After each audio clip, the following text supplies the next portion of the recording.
Welcome to this explainer. Today, we're going to explore a genuinely shocking reality. In the ultra-luxury world, having infinite wealth absolutely does not guarantee you access to the most exclusive goods. I mean, you might think that having millions in the bank means you can just walk in and buy whatever you want, right? But as we're going to see today, the most prestigious brands on Earth operate by a completely different and frankly, mind-blowing set of rules. It really is a fascinating question, isn't it? Does infinite wealth actually mean infinite freedom? You would think that paying $500,000 for a hypercar means it's yours to do with exactly as you please. It's your property. But brands like Ferrari, Ford, and Hermès have these incredibly strict, unwritten, and sometimes highly contractual rules that you absolutely must follow. If you don't, well, you aren't just politely asked to leave, you're actively, permanently exiled. So here's our agenda for today. We're going to cover 5 key areas: the celebrity blacklist, the ban on unauthorized modifications, the strict flipping ban, the highly controversial pay-to-play model, and finally, how these companies go about protecting their brand. Let's get right into it. Part 1. The celebrity blacklist, or what I like to call the illusion of ownership. You see, when you buy a hypercar, you aren't just a regular retail customer. You're essentially joining a highly monitored, super exclusive country club. And trust me, this club is watching your every single move. If you publicly disrespect the brand, if you make bad aesthetic choices, or if you ignore their contractual timelines, you are getting blacklisted. Ferrari, for instance, vets their buyers meticulously. They analyze your wealth, your public image, even your social media presence before you ever get the privilege of handing over your money. Moving on to Part 2, no unauthorized modifications. This is all about respecting the aesthetics. Okay, so nothing perfectly illustrates this better than the infamous deadmau5 saga. The electronic music producer took his beautiful Ferrari 458 Spider and wrapped it in a bright blue Nyan Cat meme. He even added custom badges and matching floor mats and dubbed it the Ferrari. He then drove it all across Europe in the Gumball 3000 rally. But when he later listed it for sale on Craigslist, Ferrari's lawyers immediately stepped in. They hit him with a sharply worded cease and desist letter for trademark infringement over the custom badges, literally forcing him to remove the wrap and restore the car to factory condition. And deadmau5 is definitely not alone on this list. Pop star Justin Bieber lost access to future special models after he outfitted his 458 Italia with a wide-body kit, slapped an electric blue wrap on it, and then allegedly lost the $300,000 car for 2 weeks after a party. Then you have 50 Cent, who got banned after publicly calling his 488 a lemon on Instagram because of a dead battery. Oh, and he previously washed the car with champagne, which Ferrari viewed as a massive disrespect to their heritage. Even Blac Chyna landed on the blacklist just for painting her Ferrari Barbie pink. To Maranello, that color is strictly beneath the brand. Now, automotive YouTubers, they push these boundaries even further. Take Whistling Diesel. He completely destroyed a $400,000 F8 Tributo on camera, basically just daring Ferrari to sue him. He drove it off-road, power washed the engine bay, and eventually the car caught fire and burned to the absolute ground in a cornfield. While Ferrari legally can't always take you to court since he did own the car outright, the blacklist is very, very real. He proved that you can do what you want, but you will never, ever buy a new car from them again. All right, let's look at Part 3, the flipping ban and how these giants control the market. To maintain ultimate scarcity and stop buyers from just profiting off limited editions, companies enforce what's called a right of first refusal. This is a sneaky little contractual clause buried in the fine print.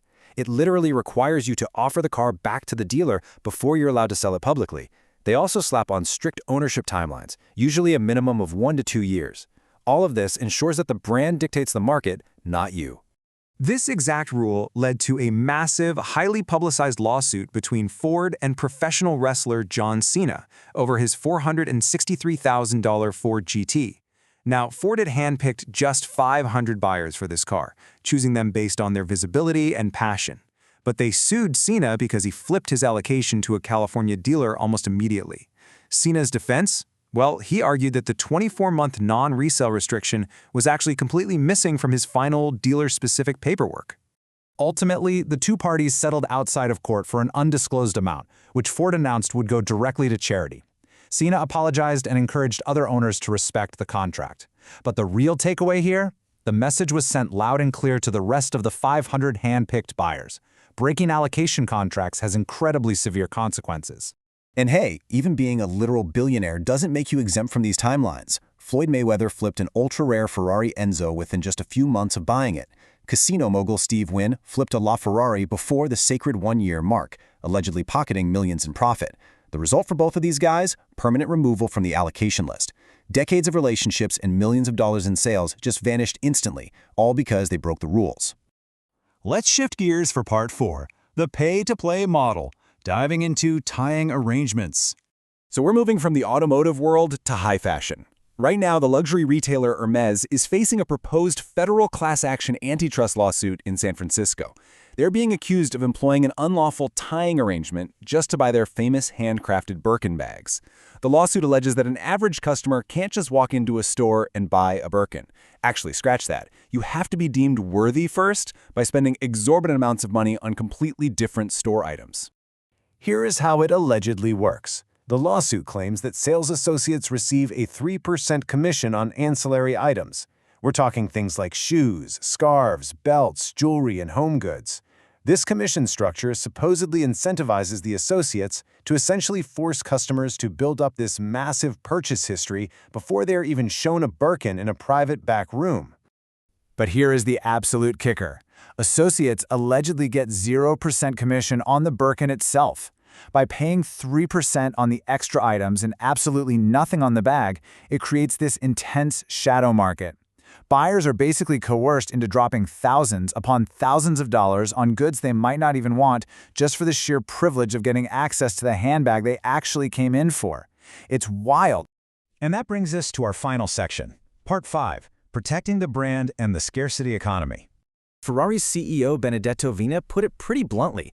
This entire mechanism, all these rules, is fundamentally about protecting brand equity. It's about preserving the mystique and enforcing this strict narrative that the brand itself is vastly more important than any individual owner, no matter how rich or famous they happen to be. Think about this. Ferrari generated $1.3 billion from customization in a single year, yet they still strictly limit paint colors and modifications to ensure every single car on the road upholds their legendary image. This extreme level of control builds a very clear divide in the community. If you play by their strict rules, like automotive YouTuber Shmee150, who never criticizes the brand, you get the VIP treatment, exclusive access, factory tours, private reveals, the whole shebang. But if you criticize them, take journalist Chris Harris. In 2011, he wrote an article accusing Ferrari of tuning their press cars. The consequence? He faced a career-threatening blacklist and lost access to review their new models for years. So, at the end of the day, whether it's through rigid personalization boundaries, restricting immediate resales, or demanding a totally pristine public image from their buyers, these brands are meticulously engineering a scarcity economy. They want to ensure that the demand always radically outpaces the supply. They are making absolutely sure that their product remains the ultimate status symbol, one that money alone simply cannot buy. Which leaves us with a pretty fascinating question to ponder. When you spend hundreds of thousands of dollars on a luxury item, should a brand still be able to dictate what you do with it? I mean, is this extreme control just the justified price of owning a piece of a legend, or is it an absolute absurd overstep into consumer rights? Keep that in mind the next time you see a hypercar driving down the street or spot a designer bag. Thanks so much for joining me on this explainer, and as always, keep questioning the world around you.